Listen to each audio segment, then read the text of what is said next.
जय हिंद दोस्तों। तो आज हम डिस्कस करने वाले हैं अपने कंप्यूटर का सबसे पहला सेट, जिसमें हम डिस्कस करेंगे कुल 20 क्वेश्चंस और उनसे जुड़े हुए कॉन्सेप्ट्स के बारे में। यकीन मानिए ये बहुत ही शानदार वीडियो होने वाला है और इससे आप काफ़ी कुछ सीख करके जाएंगे।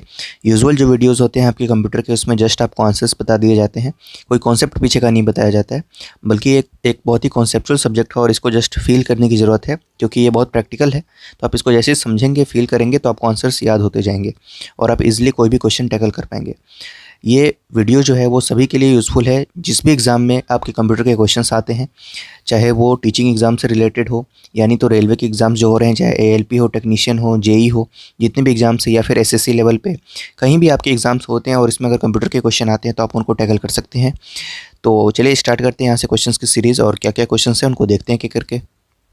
सबसे पहला क्वेश्चन देखिए, the technology used in electronic printer is called. Electronic printer में आज के समय में कौन सी टेक्नोलॉजी यूज़ की जाती है? ठीक है, तो देखिए यहाँ पर आपके ऑप्शंस है माइक्रो एरे, माइक्रो मिलीमेट्रिक, उसके बाद माइक्रो टेक्नोलॉजी या माइक्रो इनकैप्सुलेशन। तो इसका सही आंसर होगा माइक्रो इनकैप्सुलेशन। क्यों ये आंसर होगा? देखिए, माइक्रो इनकैप्सुलेशन क्या है? ये एक टेक्निक है जिसमें हम क्या करते हैं, सॉलिड हो या लिक्विड हो या गैस हो, इन सभी को माइक्रो लेवल पे, यानी काफ़ी स्मॉल लेवल पे उनको क्या करते हैं, बॉम्बार्ड करते हैं स्क्रीन के ऊपर में, या नहीं तो किसी पेज के ऊपर में या किसी चीज़ के ऊपर में। इस टेक्नोलॉजी को बोला जाता है माइक्रो इनकैप्सुलेशन। तो यहाँ पर हमारे केस में, प्रिंटर के केस में क्या होता है, जो इंक होता है हमारे पास, जो लिक्विड होती है, उसे काफ़ी स्मॉल लेवल पे हम ले जाते हैं और फिर उसे बॉम्बार्ड करते हैं हमारे पेज के ऊपर में, और फिर वहाँ पे आपकी जो प्रिंट होती है वो चीज़ें प्रिंट हो जाती है। तो इसको हम क्या बोलेंगे, माइक्रो इनकैप्सुलेशन। ठीक है, अब प्रिंटर की बात आई है तो कुछ प्रिंटर के बारे में जान लेते हैं। प्रिंटर दो टाइप के होते हैं आपके, उनको क्लासीफाई किया जा सकता है, एक इम्पैक्ट प्रिंटर्स में और एक नॉन इम्पैक्ट प्रिंटर्स में। ठीक है, इम्पैक्ट प्रिंटर्स जो ट्रेडिशनल प्रिंटर्स हैं आपके, जो पुराने ज़माने के जो प्रिंटर्स हैं, वो सारे इम्पैक्ट प्रिंटर्स के कैटेगरी में अलाइ करेंगे आपके। और प्रिंटर एक आउटपुट डिवाइस, आप जानते ही हैं आउटपुट डिवाइस क्या होते हैं, जो आपको रिजल्ट आउटपुट के तौर पे दें। जैसे कि प्रिंटर हो गया, जिसकी इसका ठीक अपोजिट स्कैनर होता है, वो एक इनपुट डिवाइस होता है, क्योंकि वो आपसे इनपुट लेता है कि आपको जो भी स्कैन करना है वो आपसे इनपुट लेगा, जबकि प्रिंटर आपको आउटपुट देता है। ठीक है, तो ये आपका आउटपुट डिवाइस हो गया। तो हम बात कर रहे थे इसके टाइप्स की। तो सबसे पहले आता है आपका इम्पैक्ट प्रिंटर, ठीक है, जो कि ट्रेडिशनल प्रिंटर्स में है, और ये बहुत ही बल्की हुआ करते थे, काफ़ी बड़े साइज़ के हुआ करते थे, नॉइजी होते थे।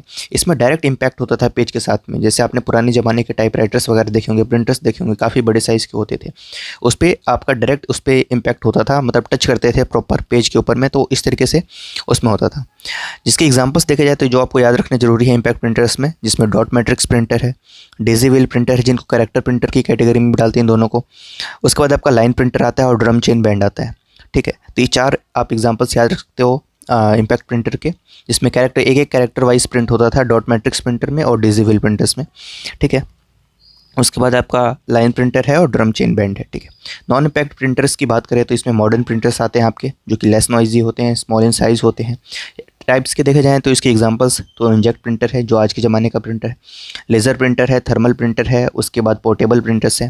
ये सारे प्रिंटर्स आपके आते हैं नॉन इम्पैक्ट प्रिंटर, जो मॉडर्न प्रिंटर्स है। जो इंजेक्ट प्रिंटर है आपके, इसको CMKY ये शॉर्ट फॉर्म में आप याद रख सकते हैं, क्योंकि इसमें ये चार कलर्स होते हैं, सियान, मैजेंटा, उसके बाद आपका K से की होता है, की का मतलब ब्लैक होता है यहाँ पर, और Y से येलो है। तो इन सभी कलर के मिक्सचर से ही आपका इसमें कलर ऑब्टेन किए जाते हैं, तो इसको आप याद कर सकते हैं। और जो आपके लेज़र प्रिंटर्स होते हैं, ये बेस्ट प्रिंटर्स की कैटेगरी में अभी के टाइम पे है। और थर्मल प्रिंटर्स, ठीक है, आप जानती है हीट से ये आपके ATM मशीन्स में लगी होती हैं। पोर्टेबल प्रिंटर्स, जिनको आप एक जगह से दूसरी जगह ले जा सकते हैं। ठीक है, तो ये आपके प्रिंटर्स के बारे में जानकारी थी। चलिए सेकंड क्वेश्चन की तरफ आते हैं। विच of the following is an ascending order of data hierarchy. Data hierarchy, देखिए जैसे हमारे पास मैट्रिक सिस्टम होता है किसी भी चीज़ को मेजर करने के लिए, चाहे लेंथ को मेजर करने के लिए आपके पास बहुत सारे यूनिट्स हैं, छोटे से लेकर के बड़े यूनिट्स की तरफ, जैसे मिलीमीटर, सेंटी, डेसी, इस तरीके से आप बढ़ते हैं यूनिट की तरफ। उसी तरह से कंप्यूटर के अंदर में भी जो डेटा स्टोर्ड है, उस डेटा को भी स्टोर करने के लिए हमारे पास यूनिट है। उस यूनिट को हम यहाँ पर अरेंज करना है हमें, कि डेटा को कैसे अरेंज करते हैं, उसके असेंडिंग ऑर्डर में उसको अरेंज करना है आपको, यानी स्मॉलेस्ट टू ग्रेटेस्ट की ओर अरेंज करना है। तो देखिए कंप्यूटर के अंदर में जितनी भी चीज़ें स्टोर होती हैं वो बिट्स की फॉर्म में स्टोर होती है, यानी कंप्यूटर एक डम डिवाइस है, उसको कुछ समझ नहीं आता है। तो उसको समझाने के लिए हमने जो बेसिक कॉन्सेप्ट लगाया कि हाई और लो का कॉन्सेप्ट रखा है, या तो हाई है चीज़ या नहीं तो लो है करंट। ठीक है, रजिस्टर्ड लेवल पे, हालांकि आपको उतना डीप नहीं जाना है, मैं जस्ट आपको समझाने की कोशिश कर रहा हूँ। यानी कंप्यूटर के अंदर में जितनी भी चीज़ें वो बाइनरी लेवल पे स्टोर होती हैं, 0 और 1 की फॉर्म में स्टोर होती है, और इस 0 1 के कॉम्बिनेशन को बिट बोलते हैं। क्या बोलते हैं? बिट। ऐसी कॉम्बिनेशन ऑफ बिट्स, 8 बिट्स मिला करके एक बाइट बनाते हैं। क्या बोला मैंने? ऐसी 0 1 की 8 कॉम्बिनेशन मिला करके एक बाइट बनाते हैं। ठीक है, तो सबसे छोटा क्या हुआ? बिट हुआ। फिर उसके बाद आपका बाइट हुआ, फिर आपका फील्ड हुआ, फिर आपका रिकॉर्ड हुआ और फिर आपका डेटाबेस हुआ। तो यहाँ पर आप देख सकते हैं बिट, फिर बाइट, फिर उससे बड़ी जो साइज़ होगी वो फील्ड कहलाएगी, उससे बड़ी जो साइज़ होगी वो रिकॉर्ड कहलाएगी, और फिर उससे जो बड़ी होगी वो फाइल कहलाएगी, और फिर जो सबसे बड़ा होगा वो क्या कहलाता है, आपका डेटाबेस कहलाता है।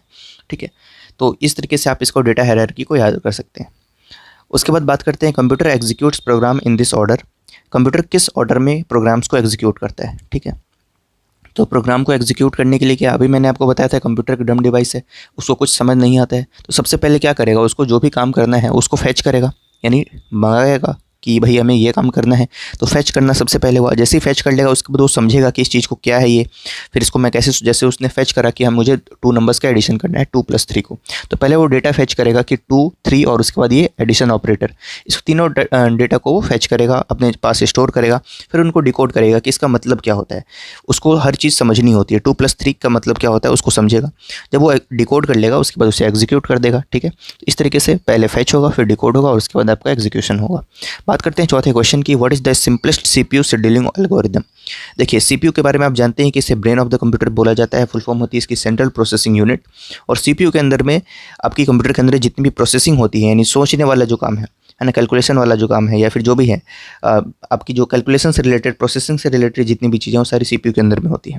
अब सीपीयू के अंदर ये बहुत सारा काम होता है, जैसे आप मान लीजिए कंप्यूटर चला रहे हैं, पीसी चला रहे हैं, उसके अंदर में आपने अभी गूगल क्रोम भी खोल रखा है, अपने बगल में अपना म्यूज़िक भी प्ले कर रखा है, साथ में आपने गेम भी ओपन कर रखा है, मेल भी ओपन कर रखा है, काफ़ी सारे आप काम कर रहे होते हैं। तो सीपीयू के पास काफ़ी कामों की लाइन लग जाती है कि पहले कौन सा काम करे। तो इस काम पहले कौन सा काम करे, इसको प्रायोरिटाइज़ करने के लिए बहुत सारे एल्गोरिदम बने हुए हैं कि भाई पहले के ज़माने में कुछ और एल्गोरिदम चलता था, बाद में कुछ और एल्गोरिदम चलने लग गए, जो बेस्ट हमको रिजल्ट दे पा रहा है उस तरह के हम एल्गोरिदम को यूज़ करते हैं। तो सबसे पहले आपको समझना है कि सीपीयू शेड्यूलिंग एल्गोरिदम होता क्या है, तो ये आप समझ गए होंगे। सीपीयू शेड्यूलिंग एल्गोरिदम मतलब कि सीपीयू के अंदर में जितने भी टास्क आए हैं, सीपीयू के पास जितने भी टास्क आए कि भाई मुझे ये काम करने हैं, इनको प्रायोरिटाइज करने के पहले मैं किस काम को करूँ।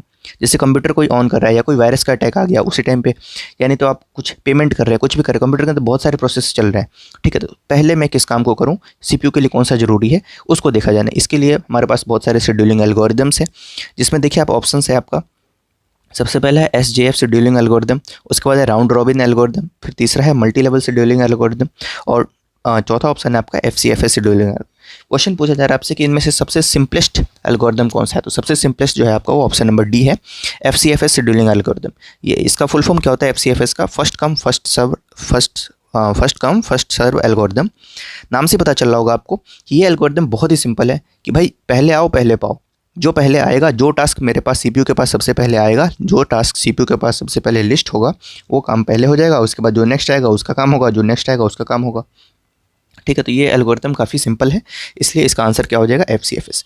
इसके बाद बाकी आपका देखिए ऑप्शन नंबर, बाकी इनको भी समझ लेते हैं ये सारे एल्गोरिथम्स क्या होते हैं। ऑप्शन नंबर ए देखिए SJF शेड्यूलिंग एल्गोरिथम है। इसका फुल फॉर्म क्या होता है, SJF का होता है शॉर्टेस्ट जॉब फर्स्ट। SJF का फुल फॉर्म है शॉर्टेस्ट जॉब फर्स्ट। ये एल्गोरिथम में क्या होता है कि जिसका काम सबसे छोटा है, मान लीजिए कोई ऐसा टास्क है जो 3 सेकंड में हो सकता है ना। हालांकि कंप्यूटर के अंदर में 1 सेकंड बहुत ही बड़ी चीज़ है, कोई काम 1 सेकंड में, उससे बहुत उसके फ्रैक्शन ऑफ सेकंड में होता है काम। ठीक है, कोई काम है जैसे मान लीजिए टास्क ए है जो 3 सेकंड का हो सकता है, टास्क बी है जो पूरे 200 सेकंड चलने वाला है, टास्क सी है वो 80 सेकंड 5 सेकंड चलने वाला है, इस तरीके से। तो अगर आप इसमें FCFS को यूज़ करेंगे और मान लीजिए जो चौथे नंबर का टास्क है जो 10 सेकंड चलने वाला है, बट उसकी प्रायोरिटी बहुत ज़्यादा है, उसको चलाना बहुत ज़रूरी है, नहीं तो कंप्यूटर आपका शट डाउन हो जाएगा, मान लीजिए ऐसा। लेकिन अगर आप यहाँ पर FCFS यूज़ करेंगे तो आपको प्रॉब्लम हो जाएगी। क्यों प्रॉब्लम हो जाएगी, क्योंकि यहाँ पे तो फर्स्ट कम फर्स्ट सर्व है। अब पहला वाला आया उसने 3 सेकंड एग्जीक्यूट किया, दूसरा वाला है वो तो 200 सेकंड एग्जीक्यूट करने वाला है, तो तब तक 5वें टास्क को आपको वेट करना पड़ेगा जो आपकी प्रायोरिटी में सबसे नंबर 1 पे है। तो ये आपके लिए उतना फिजिबल नहीं रहेगा, ये आपके लिए अच्छे नहीं है, इसलिए यहाँ पर शॉर्टेस्ट जॉब फर्स्ट होता है SJF में। हालांकि इसके भी फिर बाद में जाके कुछ डिसएडवांटेज होते हैं। तो शॉर्टेस्ट जॉब फर्स्ट में बेसिक कॉन्सेप्ट क्या है कि जिसका काम सबसे छोटा, जो सबसे छोटा यहाँ पर कौन था, जैसे बी वाला टास्क मैंने अभी आपको एग्जांपल दिया था कि वो 3 सेकंड का, तो सबसे पहले वो एग्जीक्यूट होगा, फिर उसके बाद पहले ए वाला टास्क एग्जीक्यूट होगा जिसमें 5 सेकंड का वक्त लगना है। ठीक है, इस तरीके से ये shortest job first scheduling algorithm होता है। उसके बाद बात करते हैं राउंड रॉबिन एल्गोरिथम। इसमें क्या होता है कि फिक्स टाइम अलॉटेड होता है, भाई मेरे पास 10 टास्क है, 10 को मैं कुछ टाइम अलॉट कर दूंगा कि 3-3 सेकंड सबका काम होगा, मान लीजिए ABCDEF करके मेरे पास बहुत सारे टास्क हैं, तो 3 सेकंड ये काम होगा, फिर 3 सेकंड ये वाला काम होगा, 3 सेकंड ये वाला काम होगा, 3 सेकंड ये वाला काम होगा, 3 सेकंड ये वाला काम होगा। फिर जब फिर से एक ही बारी आएगी तो फिर से 3 सेकंड इसका काम होगा, फिर से 3 सेकंड इसका काम होगा। इस तरीके से चलता रहेगा। अब जिन जिनका कंप्लीट होता जाए वो अपना निकलते जाएंगे इसमें से, ठीक है ना, बात समझ रहे हैं आप। तो ये हो गया आपका राउंड रॉबिन एल्गोरिदम, जिसमें एक फिक्स टाइम अलॉट किया जाता है प्रोसेस को। तीसरा ऑप्शन आता है मल्टी लेवल शेड्यूलिंग एल्गोरिदम। तो इस तरीके से काफ़ी सारे एल्गोरिदम हैं आपके, जिनके बारे में अभी अब मैंने आपको डिटेल भी बता दिया। तो अगर आपकी एग्जाम में क्वेश्चन आते हैं तो आप इनको टैकल कर पाएंगे, फुल फॉर्म्स इनके याद रखेंगे और बेसिक इनका जो कॉन्सेप्ट है वो भी आप याद में रखेंगे। पांचवें प्रश्न की तरफ आते हैं, जो कि आपका क्या है, the process of arranging data in a logical sequence is called. Logical sequence में डेटा को अरेंज करने को क्या कहते हैं, तो सॉर्ट करना कहते हैं। What is sorting? सॉर्टिंग मतलब किसी भी चीज़ को लॉजिकल बेसिस पर अरेंज करना। वो लॉजिक क्या हो सकता है, वो लॉजिक असेंडिंग डिसेंडिंग भी हो सकता है, कि यानी छोटे से बड़े की तरफ अरेंज करो, बड़े से छोटे की तरफ अरेंज करो, है ना। सॉर्ट करना इसी को तो कहते हैं। जैसे आप अपने रियल लाइफ में भी किसी चीज़ को सॉर्ट करते हैं तो किससे सॉर्ट करते हैं, अपीयरेंस के बेसिस पे आप सॉर्ट कर सकते हैं कि भाई गोरे लोग साइड हो जाओ, काले लोग साइड हो जाओ, छोटे लोग साइड हो जाओ, बड़े लोग साइड हो जाओ, ठीक है। तो सॉर्ट करना इसी को होता है, कलर के बेसिस पे आप सॉर्टिंग करते हैं। तो इसलिए यहाँ पर आप लॉजिक लगा सकते थे कि लॉजिकल बेसिस पे सीक्वेंस में चीज़ों को अरेंज करने को हम क्या कहते हैं, तो सॉर्टिंग करना कहते हैं। यहाँ पर नेक्स्ट क्वेश्चन, 6th क्वेश्चन है, which of the following computer memory is not volatile. जो ऑप्शंस आपको दिए हुए हैं इसमें से कौन वॉलेटाइल मेमोरी का एग्जाम्पल नहीं है। तो सबसे पहले आपको समझना होगा कि वॉलेटाइल मेमोरी होते क्या है। तो देखिए, वॉलेटाइल का मतलब होता है कि जैसे कंप्यूटर के अंदर में जब तक पावर सप्लाई हो रहा है तब तक वो डेटा रहेगा, लेकिन जैसे पावर सप्लाई आप बंद कर देते हैं तो वो डेटा जो है आपका वो वैनिश ऑफ हो जाता है, अगर आपने उसको सेव नहीं किया है तो, ठीक है। तो ये होता है वॉलेटाइल का मतलब, यानी कंप्यूटर के अंदर में ऐसी कौन सी मेमोरी है जिसके अंदर आप डेटा स्टोर करते हैं, तो जब तक आपने उसको सेव नहीं किया और बीच में डेटा अगर पावर ऑफ हो जाता है, यानी आप पीसी को बंद कर देते हैं, लाइट चली जाती है, तो फिर आपका वो डेटा वैनिश हो जाएगा, यानी डिलीट हो जाएगा। तो इस तरह की मेमोरी को हम क्या बोलते हैं, वॉलेटाइल मेमोरी बोलते हैं। दिए गए ऑप्शंस में कौन वॉलेटाइल नहीं है, उससे पहले उसका सही आंसर एक बार देख लेते हैं। तो सही आंसर इसका होगा रोम। रोम इसका सही आंसर है। इसका फुल फॉर्म क्या होता है, रीड ओनली मेमोरी होता है। और बाकी जो ऑप्शंस हैं उनके भी फुल फॉर्म आप याद कर लेंगे। DRAM यानी dynamic random access memory, SRAM यानी स्टैटिक रैंडम एक्सेस मेमोरी, और RAM यानी रैंडम एक्सेस मेमोरी। तो यहाँ पर स्टैटिक का मतलब होता है फिक्स्ड और डायनेमिक का मतलब होता है जो चेंज होता है टाइम के साथ में। तो यहाँ पर मेमोरी की बात छिड़ी है, तो मेमोरी के बारे में थोड़ा सा समझ लेते हैं। देखिए, मेमोरी को दो भागों में क्लासीफाई किया गया है। पहला आता है आपका प्राइमरी मेमोरी और दूसरा आता है आपका सेकेंडरी मेमोरी, ठीक है। जो आपका प्राइमरी मेमोरी होता है ना, इसमें टेम्पररी डेटा स्टोर होता है, यानी कंप्यूटर के अंदर में जो टेम्पररी डेटा स्टोर होता है वो कहाँ पर होता है, प्राइमरी मेमोरी के अंदर में होता है। और जो सेकेंडरी मेमोरी होता है उसके अंदर में आपका परमानेंटली डेटा स्टोर होता है।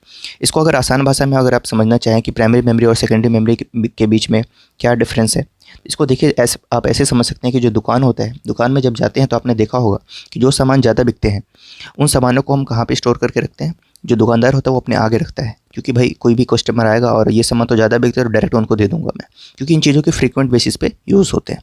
और जो सामान बल्कि होता है, साइज में ज़्यादा बड़ा होता है और कम बिकता है, उनको वो गोडाउन में रखते हैं, यानी तो पीछे रखवाते हैं। सेम है, तो जो ज़्यादा प्राइमरी मेमोरी में वो चीज़ें होती हैं जो आपके फ्रीक्वेंट बेसिस पे यूज़ हो रही होती हैं, उन सभी को प्राइमरी मेमोरी में स्टोर किया जाता है। और सेकेंडरी मेमोरी में आपका जो डेटा होता है वो बल्कि और बड़े साइज के जो डेटा होते हैं जिनमें आप चेंज वगैरह नहीं करते हैं जल्दी, वो सब आपका सेकेंडरी मेमोरी के अंदर में आता है। तो ये बात आपको ध्यान में रखनी है, ठीक है। तो जो प्राइमरी मेमोरी होता है, और क्या पॉइंट है आप दिमाग में रख सकते हैं कि जो प्राइमरी मेमोरी होती है वो CPU के द्वारा डायरेक्टली एक्सेसिबल होता है, क्योंकि आपको पता है ना कि ये टाइम के साथ चेंज होता रहेगा। आपकी जैसी जैसी नीड होगी आप उस हिसाब से अपने जो इसके पास CPU का एक्सेस होता है प्राइमरी मेमोरी का, ठीक है, इसको आप ध्यान में रखेंगे, ठीक है। और जो सेकेंडरी मेमोरी होता है उसका एक्सेस डायरेक्टली नहीं होता है CPU के पास में, ठीक है। तो ये पॉइंट्स आपको दिमाग में रखने हैं। अब इसके टाइप्स के बारे में बात करते हैं। तो प्राइमरी मेमोरी क्या है, इसका टाइप्स है आपके RAM, ROM और कैश मेमोरी। जो RAM मेमोरी होता है इसके फुल फॉर्म है रैंडम एक्सेस मेमोरी। ROM यानी रीड ओनली मेमोरी, और कैश मेमोरी आपकी होती है, ये मॉडर्न टाइम में ये भी यूज़ हो रही है, कैश मेमोरी बहुत ज़्यादा यूज़ होती है, ठीक है। तो RAM के अंदर क्या स्टोर होता है, जो एट प्रेजेंट आप एप्लीकेशन यूज़ कर रहे हो। जैसे मैं अभी ये वीडियो रिकॉर्ड कर रहा हूँ तो मैंने एक्स रिकॉर्डर ओपन किया हुआ है, तो मेरे डिवाइस में ये ओपन है, इसके साथ मेरे यूट्यूब ओपन है। तो जो एट प्रेजेंट मैं डिवाइस में अपने डिवाइस के अंदर मैं एप्लीकेशंस और रन कर रहा हूँ, वो सारी चीज़ें कहाँ पे स्टोर होंगी, रैम के अंदर में। ये वॉलेटाइल होती है नेचर में, आप याद रखेंगे इसका। प्राइमरी मेमोरी के अंदर में जो रैम होती है ना, ये आपकी वॉलेटाइल नेचर की होती है, यानी कंप्यूटर के अंदर अभी अगर पावर ऑफ हो जाती है तो इसके अंदर जितनी भी डेटा है स्टोर्ड, वो सारी डेटा आपकी वैनिश हो जाएगी। आप अपने कंप्यूटर में करके देखिएगा या फिर PC मोबाइल में करके देखिए, फ़ोन स्विच ऑफ कर दीजिए, आपने जितने ऐप्स ओपन किए हुए थे वो सारे आपके मतलब हट जाएंगे वहाँ से, ठीक है ना। रैम आपका क्लियर हो जाएगा। कैश मेमोरी भी ऐसी ही है, ये भी क्लियर हो जाता है, ये भी वॉलेटाइल नेचर का होता है। लेकिन जो रोम होता है ना, ये नॉन वॉलेटाइल नेचर का होता है, ठीक है। इसके अंदर आपके डेटा क्या होती है, स्टोर होती है, इसके अंदर डेटा स्टोर होती है और ये आपका पावर जाने के बाद ऑफ नहीं होता है, मतलब डिलीट नहीं होता है। तो रोम आपका क्या होगा, नॉन वोलेटाइल नेचर का, इसलिए इसका सही आंसर क्या है, रोम। बाकी ये डी रैम, एस रैम और रैम ये सारे आपके प्राइमरी मेमोरी के ही टाइप है, लेकिन ये क्या है, वोलेटाइल नेचर के हैं, ठीक है। तो इनके समझिए, रैम जो होता था आपके वो दो टाइप होते हैं उसके, एस रैम और डी रैम। एस रैम का फुल फॉर्म है स्टैटिक रैम और डी रैम यानी डायनेमिक रैम। और रोम के भी फर्दर 3 टाइप्स हैं, आप सभी के फुल फॉर्म्स याद कर लेंगे, ये आपके लिए अभी उतने रेलिवेंट नहीं है कि आप इनके बारे में डिटेल जानें। जैसे क्वेश्चन आएगा कोई पर्टिकुलर इनके बेसिस पे तो मैं उनके बारे में डिटेल्स भी बताऊंगा। पी रोम यानी प्रोग्रामेबल रोम, ई पी रोम यानी इरेजेबल प्रोग्रामेबल रोम और डबल ई पी रोम का मतलब होता है इलेक्ट्रिकल इरेजेबल प्रोग्रामेबल रोम, ठीक है। उसके बाद बात करते हैं सेकेंडरी मेमोरी की, जिसके अंदर लार्ज साइज के डेटा स्टोर होते हैं, जिसका एक्सेस डायरेक्टली सीपीयू के पास नहीं होता है और इसके अंदर में आप बल्क जो डेटा है आप अपना उसके अंदर स्टोर कर सकते हो। ये प्योर नॉन वोलेटाइल होता है, यानी आपने कंप्यूटर के अंदर में मान लीजिए कोई फोटो स्टोर करके रखा है या फिर कोई मूवी स्टोर करके रखा है, तो कंप्यूटर ऑफ करने के बाद क्या ये गायब मिलते हैं आपको, वापस जब ऑन करते हैं तो नहीं ना, उसी के अंदर स्टोर मिलते हैं। तो इसमें क्या क्या आपकी चीज़ें आएंगी, तो हार्ड डिस्क होती हैं, मेमोरी कार्ड होती हैं, आपकी पेन ड्राइव हो सकती हैं, फ्लॉपी डिस्क हो सकती है, CD है, उसके बाद मैग्नेटिक टेप है, पेन ड्राइव है, ये सारे आपके किसके एग्जाम्पल होंगे, सेकेंडरी मेमोरी के एग्जांपल होते हैं, ठीक है ना। तो ये सारे पॉइंट्स आप ध्यान में रखेंगे। और जो प्राइमरी मेमोरी होती है इसके ये जो होता है ये कॉस्टली आता है सेकेंडरी मेमोरी के तुलना में, ठीक है। तो इस तरीके से ये सारे पॉइंट आप ध्यान में रख सकते हैं, ये आपके मेमोरी के बारे में इतने डिटेल्स आपने ध्यान में रखने हैं। चलिए नेक्स्ट क्वेश्चन की तरफ आते हैं। क्वेश्चन नंबर 7 की तरफ आ जाइए। What is MS DOS? MS DOS क्या होता है, इसका फुल फॉर्म आप याद कर लेंगे, माइक्रोसॉफ्ट डिस्क ऑपरेटिंग सिस्टम है ये, ठीक है। और ये एक तरीके का ऑपरेटिंग सिस्टम है, ठीक है, जिसको पहले IBM ने बनाया था, उसके बाद IBM 2 माइक्रोसॉफ्ट ने टेक ओवर कर लिया था इसको। पहले IBM ने बनाया इसको, बाद में इसको माइक्रोसॉफ्ट ने टेक ओवर कर लिया था। एक तरीके का ऑपरेटिंग सिस्टम है ना। ऑपरेटिंग सिस्टम क्या होता है, यूज़र और हार्डवेयर के बीच में एक इंटरफेस प्रोवाइड करता है। आप कंप्यूटर को देखते हैं तो कंप्यूटर को सबसे पहले ओपन करते हैं, विंडोज़ का ऑप्शन आपके सामने बना हुआ आता है, या फिर जो भी आप OS यूज़ कर रहे हैं ना, आपको ऐप्स दिख रहे होते हैं सारे अपने स्क्रीन के आगे, डेस्कटॉप दिख रहा होता है, नीचे सर्च बार दिख रहा होगा। तो ये इंटरेक्टिवनेस कहाँ से आया है, ये OS से ही आया है, यानी ऑपरेटिंग सिस्टम से ही आया है। तो यूज़र और हार्डवेयर यानी आपका वो मॉनिटर, इनके बीच में बातचीत कराना, कीबोर्ड से जो चीज़ें आप टाइप कर रही हो आपको वहाँ पे दिख रहा है, ये सारी चीज़ें आपको इतनी ईजी दिख रही हैं, ये कैसे हो रहा है, इनकी ये ऑपरेटिंग सिस्टम की वजह से हो रहा है, ठीक है। और ये एक सिंगल यूज़र ऑपरेटिंग सिस्टम था, बहुत पुराने ज़माने का था, ठीक है। तो माइक्रोसॉफ्ट डिस्क ऑपरेटिंग सिस्टम, इसका ऑप्शन नंबर बी आंसर हो जाएगा। MS यानी माइक्रोसॉफ्ट, DOS का फुल फॉर्म हो गया disk operating system. Question number 8 की तरफ आइए। विच of the following is used for high speed searching application? High speed searching application के लिए हम क्या यूज़ करते हैं, तो डायरेक्ट क्वेश्चन है यहाँ पर। जो हाई स्पीड सर्चिंग जो हम करते हैं एप्लीकेशंस पे, वो कौन सा ऑप्शन सही होगा इसमें, तो कंटेंट एड्रेसेबल मेमोरी इसका होगा, ऑप्शन नंबर 20 का सही आंसर होने वाला है। डायरेक्ट क्वेश्चन है आपका यहाँ पर। क्वेश्चन नंबर 9 देखिए, जो कि शॉर्टकट की से क्वेश्चन है। Which of the following command is known as 3 finger salute in computer, ठीक है। Which of the following command is known as 3 finger salute in computer, इसका सही आंसर क्या हो जाएगा, ऑप्शन नंबर ए हो जाएगा, control plus alt plus delete, control plus alt plus delete, ठीक है। उसके बारे में यहाँ पर आपको डिटेल्स दिया गया है, ठीक है। टास्क पेन शेयर प्रोग्राम्स बंद करके डायरेक्ट टास्क पैनल ओपन हो जाएगा, ठीक है। सिस्टम हैंग का उपचार है ये, ठीक है। Control plus alt plus delete, इसलिए इसको 3 फिंगर सैल्यूट कहा जाता है, ठीक है। तो 3 काम इसे आप कर पाएंगे control plus alt plus delete से। टास्क पेन आपका ओपन हो जाता है, सारे प्रोग्राम्स बंद करके डायरेक्ट टास्क पैनल ओपन हो सकता है आपका, और सिस्टम हैंग का ये आपका इलाज भी कर देगा, control plus alt plus delete. उसके बाद अगले क्वेश्चन की तरफ आइए। क्वेश्चन नंबर 10 है आपका, the first computer to be commercially used. Question आप ध्यान से समझेंगे, कमर्शियली यूज्ड होने वाला पहला कंप्यूटर कौन सा था, कमर्शियली यूज्ड होने वाला, तो इसका सही आंसर क्या होगा, UNIVAC, universal automatic computer, universal automatic computer इसका आंसर होगा। यूनिवैक का फुल फॉर्म आप याद कर लेंगे, है ना। चलिए, तो क्या आंसर होगा इसका, यूनिवैक, यूनिवर्सल ऑटोमेटिक कंप्यूटर, ठीक है। तो इस तरीके से ये कुछ इंपॉर्टेंट क्वेश्चंस थे जो आज 10 ही क्वेश्चन डिस्कस करता हूँ। ये वीडियो आपको कैसा लगा आप कमेंट के माध्यम से बताएंगे, और ENIAC इसके बारे में आप मेरे को कमेंट सेक्शन में बता सकते हैं, इसके बारे में इसका फुल फॉर्म क्या होता है और ये क्यों इतना इंपॉर्टेंट है। आप अगर जानते होंगे, बहुत बेसिक है, कंप्यूटर पढ़ते हैं तो आप इसके बारे में जानते होंगे। Thank you so much.